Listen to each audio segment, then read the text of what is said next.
Welcome in everyone, this is Sean with MTG808 Jr. and today we're going to be taking a look at the top 4 decks from our most recent Youth Standard Pauper tournament held on January 12th. This was the last tournament that we held before Ravnica Allegiance will become legal, so a little bit of an outdated format, but we still had a really good tournament and a really awesome top 4. We'll be sharing that with you in just a second. However, before we do that, just want to make sure everyone knows about our upcoming tournament. Next tournament will be February 9th. It's a Saturday over at the Planet in town. Tournament will start at 1:30. We'll probably end at about 5:30. Entry fee is $1, and of course it is Youth Standard Pauper. And Ravnica Allegiance will be legal. I believe Ravnica Allegiance got officially released this weekend, so it will be legal on February 9th. Nothing is rotating out, just the Ravnica Allegiance cards are now legal on top of everything that has been legal in Standard already. So hope to see you on February 9th. Alright, so congratulations to Flora and Ava. They are twin sisters, and they took down our Youth Standard Pauper tournament on January 12th. Flora was playing mono-white aggro, took first, beat her sister in the finals. Ava was playing blue-red spells. So congratulations to both of them. And this was them in the finals. And then here we have Edward and Janssen, who came in 3rd and 4th. Edward was playing mono-green aggro, and Janssen was playing blue-black control. So we will have links to all of these deck lists. You can look at the text version of them in the description below. However, for now, we are going to jump over here to Magic Online. So this is Flora's mono-white aggro deck. We've seen lots of different builds of mono-white aggro. She's been on this build pretty much since she started playing. She and her sister just started playing maybe in like October, November. So they haven't been playing very long, but they have picked up the game rather well. It helps when you have a sibling to consistently play against, help you get a lot better. But Flora's build of mono-white aggro here does not have any lifelink creatures except for Healer's Hawk. Of course, Healer's Hawk is amazing, as we've talked about ad nauseum on previous videos. Instead of playing the 2-mana 2/2 lifelink creatures, she's opting to play Silverbeak Griffin, which is a great flyer, right? Lots of flying threats to go with Rustwing Falcon and Healer's Hawk. And then also Fresh-Faced Recruit. Having first strike kind of just ensures that her creatures are going to be able to attack the turns that she wants to. She's got 8 3-drops here: Blade Instructor to pump up her flyers or first strikers, Territorial Hammerskull, and then Starcrown Stag to help clear the way of blockers. She's playing the full 8 1-mana +2/+2 combat tricks, as well as the full 4 Righteous Blows, 1-mana instant, deal 2 damage to target attacking or blocking creature. This is a pretty simple list, but simple doesn't mean bad, and Flora took this to first place in our tournament. If she did want to make some adjustments to her deck, Short Sword is a really great option. You could have a mix of pump spells and Short Sword. Adamant Will is a pump spell. It's a little bit more expensive, but it is also a little more reliable in terms of making sure that your creature survives. And then, of course, Righteous Blow and Gideon's Reproach are also, they are the similar effect, but Gideon's Reproach does twice as much damage for twice as much mana. So options to consider here, and then Short Sword as well, kind of fills the same niche as these pump spells. Not as tricky, but it does allow you to get more value over the course of a long game. So congratulations to Flora for coming in first with mono-white aggro. In second, we had her twin sister Ava. Now, Ava had been playing Blue-Red Wizards for quite some time. She almost made top 8 of the Scholarship Tournament with Blue-Red Wizards. And she switched at the very last minute. Mr. Ulip handed her this Blue-Red Spells deck, said that she would probably enjoy it. She picked it up that day and played her first match in round 1 with the deck. But she did fine, and she took it all the way up to second place. Now this deck, before any of you guys say anything, I know we're going to get the comments. When we play our real-life tournaments, we do allow downshifted rarities, so Lightning Strike is legal in our real-life Standard Pauper tournaments. Along with Wee Dragnaughts, it was a common when it was printed in Guild Pact. Both these cards are uncommons currently in Standard, but we do allow the students to play with them because they are what we call downshifted rarities. So this deck, playing a bunch of burn, playing a bunch of instants, opt and radical idea, give the deck lots of free spell triggers, and then that goes real nicely with Fire Urchin, Aven Windmage, and Weed Dragnauts. Unfortunately, I don't think this archetype is going to be very good on Magic Arena Standard Pauper because they don't allow downshifted rarities, and this deck leans pretty heavily on Weed Dragnauts. I don't think building around this strategy is quite worth it without the critical mass of guys that pump up when you cast spells. So this is a great deck for real-life Standard Pauper.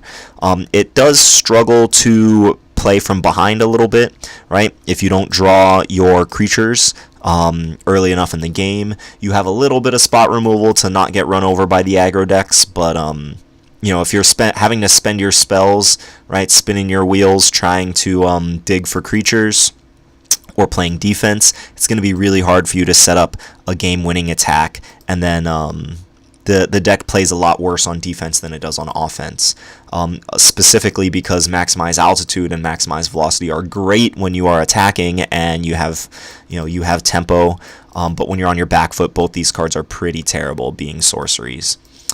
Alright, so congratulations to Ava for coming in second, losing to her twin sister in the finals. It was a bitter, hard-fought match. So Edward is he's been playing in our tournaments for a while. He was playing mono green aggro, and again, Might of the Masses is a downshifted rarity. It was a common in, I think, Magic Origins, as well as Rise of the Eldrazi, I think was the first time it was printed. But it is an uncommon currently in Standard, so if you want to play this deck on MTG Arena when they have their Standard Pauper events, Might of the Masses will not be legal. However, I do think that this archetype is pretty solid. This deck makes great use of Llanowar Elves.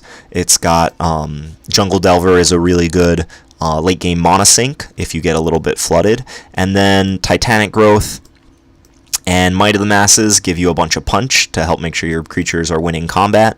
Talons of Wirewood helps turn your pump spells into killing your opponent and not just winning combat, because you make your creature huge, and then when it has trample, then things feel really good. Only 2 Rabid Bites here as removal, and then the rest of the deck is just really solid creatures.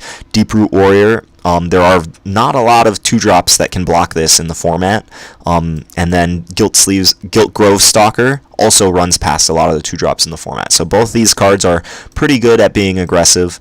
Jungleborn Pioneer, you know, a 3-mana 2/2 that makes a 1/1 blue Merfolk creature token with hexproof, so it's 3 power, 3 toughness on the board for 3 mana.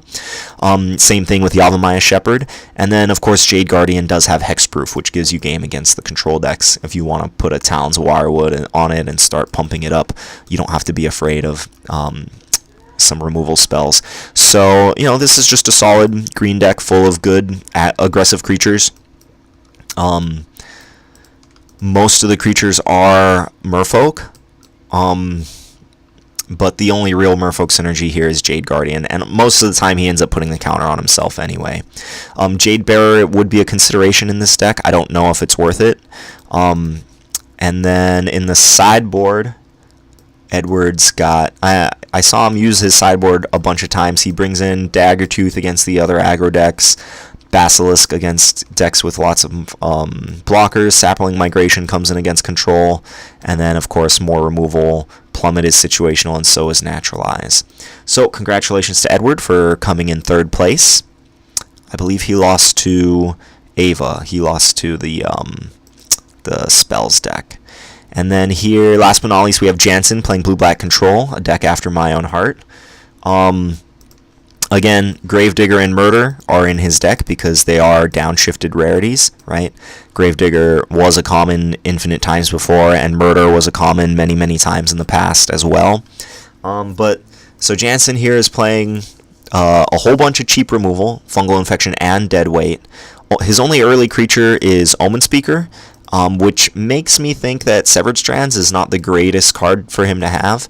It is kind of useful to be able to sacrifice your Salvager of Secrets if you need to get it in the graveyard to keep your Soul Salvage loop going, but not having a ton of early creatures means that Severed Strands might get stuck in your hand. I much prefer Vicious Offering in this spot to give yourself that option of being able to get a creature off the board, right? Like if they put a Luminous Bonds or something on your Salvager of Secrets and you want to get it into the graveyard to get back with Soul Salvage, having the sack outlet is relevant. I do prefer Vicious Offering in that slot though. But Moment of Craving, some more cheap removal. Essence Scatter, very good at just straight up answering a creature.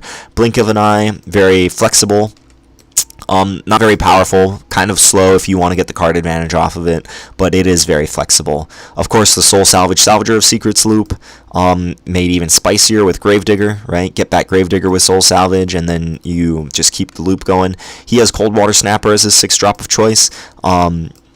It's really close between this and Queen's Agent. Which one is better? I do prefer Queen's Agent just because Lifelink is so good, but Cold Water Snapper is definitely reasonable as well.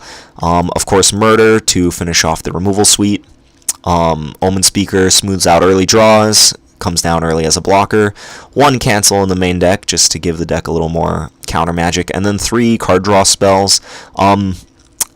Since this deck is blue-black, I do think that you would rather play Secrets of the Golden City or just straight Divination here. The life loss is pretty relevant. You do gain life from Moment of Craving, but the life loss is pretty relevant. So I like Secrets of the Golden City in this slot in my build of blue-black. You can check out my build of blue-black. I did record a video of it in the last Holiday Standard Pauper event, so you can go check that out if you want to see my blue-black deck. It's probably my favorite archetype right now, and of course there are no Gravediggers or Murders in that deck. He's got a solid sideboard here. Skittering Heartstopper, good against big creatures. Mephitic Vapors, really good against small creatures. Mind Rot and Duress, really good against the control matchups. Same with Negate and then at the last cancel. And then Queen's Agent if he ever wants to switch up his 6-drop options. So very solid showing by blue-black. He did lose to Flora in the top 4. Her white aggressive starts punished Janssen a little bit. He stumbled on mana in one of the games, got a little bit unlucky, and her very consistent, very fast curve really just punished him, and he wasn't able to come back from being on his back foot. So that is it for our top 4. Thank you to everyone who came out to play, and where is it? This one. Okay. And if you want to support the project, if you want to support what we do, we are 100% donor funded. So if you want to support the regular Youth Standard Pauper tournaments that we run about 2 a month, and then we run about 2 scholarship tournaments a year. So if you want to help make that possible, please consider becoming a patron. Even a contribution of as little as $1 a month helps, provide a safe place for kids to learn and play Magic and have fun and build a great community. All right, thanks for stopping by. Let us know what you think about the decks in the comments, and our next video upload will be our set review of Ravnica Allegiance for Standard Pauper. So we hope to see you then. Thanks for stopping by. Peace.